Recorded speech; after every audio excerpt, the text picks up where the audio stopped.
کے دامن کو پکڑ لو گے تو کبھی بھی گمراہ نہیں ہو۔ تو حضور نے اس امت کو لاوارث نہیں چھوڑا، اس کو تنہا اور بے سہارا چھوڑ کے نہیں گئے، اس کو ایک مکمل نصاب زندگی دے کے گئے ہیں، اور حضور کی سیرت کا نور بھی ہمارے سامنے موجود ہے۔ کاش کہ ہم اس کتاب سے اپنی زندگی کے اندر چراغاں کر سکیں اور زندگی کے اندھیرے مٹا کے ظلمتوں کو دور کر کے روشنی لا سکیں، لیکن ہم کہتے ہیں کوئی فلسفہ لاؤ کہ امت عروج پا جائے، امت بانکپن پا جائے۔ میاں حضور سب کچھ دے گئے ہیں، فیصلہ ہو چکا ہے۔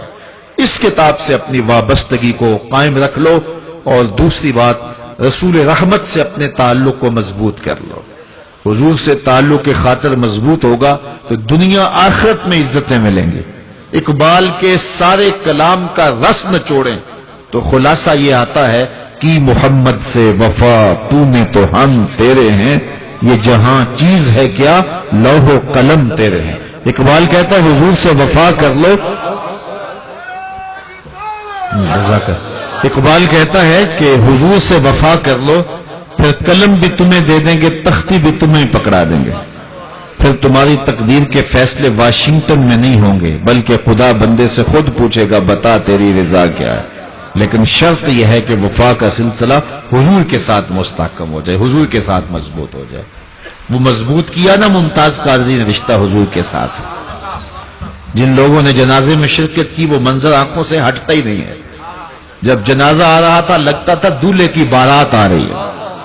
جس ڈھب سے کوئی مقتل میں گیا وہ شان سلامت رہتی ہے۔ کیا بانکپن تھا۔ مجھے اعلیٰ حضرت گولڑوی علیہ رحمہ کا شعر اس وقت یاد آ رہا تھا کہ لیے پھرتی ہے بلبل چونچ میں گل، لیے پھرتی ہے بلبل چونچ میں گل، شہید ناز کی تربت کہاں ہے، شہید ناز کی تربت کہاں ہے۔ تو کیا منظر تھا، کیا رنگ تھا۔ غازی ممتاز نے وفا کر دی تو پھر حضور کی محبت نے اس کو جو صلہ دیا، بڑے بڑے مشائخ کی پتلیوں پہ بیٹھ کے گیا۔ میں نے بڑے بڑے جبہ و دستار کے حاملین، بڑے بڑے مستن نشین، بڑے بڑے شیوخ الحدیث دیکھے ہیں کہ وہ جنازے میں دھکے کھا رہے تھے کہ اس ایمبولینس کو ہاتھ ہی لگا رہے۔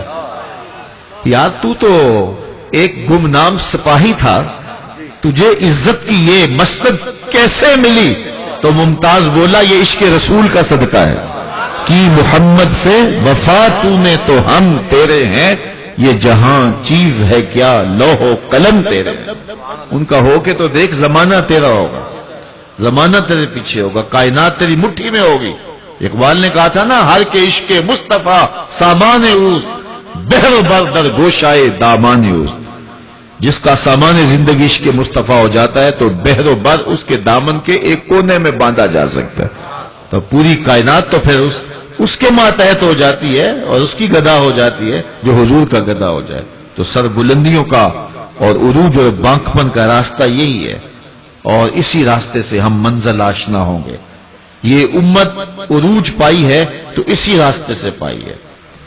جس طرح سے ہم ماضی میں عروج پایا ہے، اب بھی عروج کا کوئی اور راستہ نہیں ہے ہمارے لیے آج بھی وہی راستہ ہے، اور وہ رسول کریم کی ذات سے وابستگی، کتاب حکمت جو مکمل ضابطہ حیات ہے۔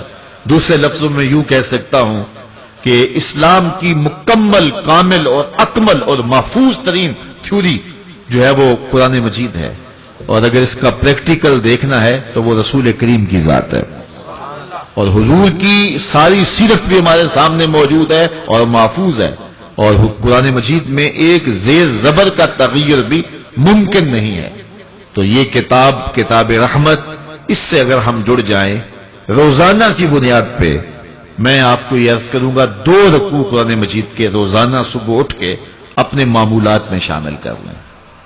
جو قرآن مجید صحت لفظی کے ساتھ پڑھنا نہیں جانتا تو وہ قرآن مجید کو صحت لفظی کے ساتھ پڑھنے کا اہتمام کرے۔ پھر جو ترجمہ نہیں جانتا وہ علماء کی صحبت میں بیٹھ کر کے جو ہے وہ قرآن مجید کا مفہوم سمجھنے کی کوشش کرے۔ آپ کے نام کوئی خط آئے کسی ایمبیسی سے اور وہ آپ کی زبان میں نہ ہو اور آپ اسے جانتے نہ ہو اس زبان کو، تو کیا اس کو چون کے سینے سے لگا کے گھر میں اونچا طاق پہ رکھ دیں گے، یا کسی ایسے شخص کو ڈھونڈیں گے کہ جو وہ زبان جانتا ہے؟ یقیناً آپ ایسے شخص کو ڈھونڈ لیں گے کہ جناب ہمارے نام یہ خط آیا ہے، ہمیں بتاؤ اس میں خوشی کی خبر ہے یا غم کی کہانی ہے۔ تو جب تک اس کے مندرجات آپ کی سمجھ میں نہیں آ جاتے اتنی دیر تک آپ کو قرار نہیں ملتا. یہ قرآن رسول اللہ کی معرفت رب کا ہمارے نام خط ہے. تو دیکھو کہ اس خط میں کیا لکھا ہے. ہمارے رب نے ہمیں پیغام کیا دیا ہے, میسج کیا دیا ہے. تو پھر اس کو سمجھ کر پڑھنے کا اہتمام کریں. اور 2 رکوع روزانہ اگر قرآن مجید کے ہم سب لوگ آج کی اس مجلس کے اندر, نہ تو میں آپ کے ہاتھ کھڑے کرواتا ہوں اور نہ میں نے آپ کو کہا کہ بہت سینے سے زور لگا کے نعرہ لگاؤ, نہ میرا یہ تقاضا ہے کہ اونچی سبحان اللہ کہو تاکہ مجھے جوش آئے, نہ مجھے جوش کی ضرورت ہے. بس اس وقت ہمیں ہوش کی ضرورت ہے. میں اور آپ آج کے مجلس میں صرف اتنا میسج لے جائیں کہ آج کے بعد ہم نے صبح اٹھتے ہی قرآن مجید کے 2 رکوع ضرور تلاوت کرنے, اور یہ سمجھنا ہے کہ اس میں ہمارا رب ہمیں کیا کہہ رہا ہے. علامہ اقبال کہتے ہیں کہ میں جب میٹرک سے فارغ ہوا تو میرے والد نے مجھے کہا کہ مجھ سے ملو جب تم پیپر دے لو, مجھے آپ سے کوئی کام ہے. تو کہتے ہیں میں فارغ ہوا تو بے چینی تھی کہ اپنے باپ سے پوچھوں. تو میں اپنے والد گرامی کی حضور حاضر ہوا, کہا کہ ابا جان آپ نے کہا تھا, اب میں فارغ ہو گیا ہوں, اب بتاؤ کیا کام ہے. تو میرے والد نے مجھے کہا کہ قرآن لے کے بیٹھ جاؤ اور ایسے پڑھو جس طرح تمہارے پہ نازل ہوا ہے. تو کہتے ہیں کہ پھر اس قرآن سے مجھے روشنی ملی اور زندگی کے اجالے جتنے بھی مجھے میسر ہیں, یہ جو میں فلسفہ بیان کر رہا ہوں, اقبال کہتا ہے یہ جو کہانیاں میں تمہارے سامنے رکھ رہا ہوں, یہ جو لولو اور موتی اور کیا کچھ لٹا رہا ہوں, یہ یورپ سے نہیں لے کے آیا, یہ قرآن کے دامن سے نکالے ہیں میں نے. کسی کو غلطی ہو کہ میں یورپ گیا تھا وہاں سے پڑھ کے آیا ہوں, دنیا سے بڑے لوگ وہاں پڑھ کے آئے ہیں, لیکن یہ میں موتی وہاں سے نہیں لے کے آیا, یہ موتی میں نے قرآن کے دامن سے اچھالے ہیں. تو اس قرآن سے اگر ہم وابستہ ہو جائیں, گر تو می خواہی مسلمان زیستن نیست ممکن جز بقرآن زیستن. اقبال کہتا ہے اگر تو مومن بن کے جینا چاہتا ہے تو قرآن کے بغیر جی نہیں سکتا. یہی تیری زندگی ہے, یہی سب کچھ ہے. تو معمولات زندگی بنا لو. اور اگر کوئی سمجھتا ہے کہ میں عمر کے ایسے حصے میں ہوں کہ میں اب اس کو نہیں پڑھ سکتا, تو علماء کے پاس بیٹھ کے ویسے سنیں, یا کم از کم قرآن مجید کی تلاوت ہی خالی تلاوت کرے. اللہ اکبر. علامہ اقبال فرماتے ہیں کہ قرآن مجید کی صرف خالی تلاوت, ناظرہ تلاوت کرنے سے ہی دلوں کا تعلق رسول اللہ کے قلب سے جڑ جاتا ہے. یہ برکت ہے اس کتاب رحمت کی. اور حضور نے فرمایا تمہارا رب سے باتیں کرنے کو جی چاہے تو قرآن کھول کے بیٹھ جاؤ, یہ رب سے ہم کلام ہونا ہے. اور ایک حدیث تو نشہ طاری کر دیتی ہے وجود پہ کہ یہ قرآن اللہ کی وہ لٹکتی ہوئی رسی ہے جس کا ایک سرا تمہارے ہاتھ میں ہے, دوسرا سرا تمہارے رب کے ہاتھ میں ہے. تو کیا نشہ ہوتا ہے جب انسان قرآن پڑھ رہا ہوتا ہے کہ یہ وہ خالص کلام ہے, اس میں کوئی تحریف نہیں ہے, ایک زیر زبر کا بھی تغیر نہیں ہے. یہ وہی کتاب ہے جو حضور کے سینہ اقدس کے اوپر نازل ہوئی ہے. تو پھر کیا کیفیات باطن ہوتی ہیں جب انسان اس یقین اور اذعان میں ہوتا ہے. کسی زمانے میں قبر کھودتے کھودتے 7 والی قبر کھل گئی. یہ تقسیم ہند سے پہلے کی کہانی ہے. تو 7 والی قبر کی اینٹ گری تو لوگوں نے دیکھا صاحب قبر کا کفن بھی میلا نہیں ہوا. تجسس اور شوق کی چنگاریاں مزید روشن ہوئیں. ایک اینٹ گری تھی, دوسری خود کھینچ لی تو کیا دیکھا کہ اندر تازہ گلاب اگا ہے جس کی شاخیں پھولوں سے بھری ہیں اور قبر سے خوشبو آ رہی ہے. خیر لوگوں نے اینٹیں آگے لگا کے قبر بند کر دی اور قبر کے نشان پر صاحب قبر کا گھر ڈھونڈنے لگے. خیر انہیں پتا چل گیا کہ یہ کس کی قبر ہے. تو ان کے گھر گئے تو ابھی اس کی بیوہ موجود تھی, اگرچہ بہت بوڑھی ہو چکی تھی. تو جا کے اس کو ساری کہانی سنائی کہ تیرے شوہر کی یوں قبر کھل گئی اور ہم نے دیکھا اس قبر میں روشنی ہے, اجالے ہیں, پھول ہیں, خوشبوئیں ہیں, کفن بھی میلا نہیں ہوا.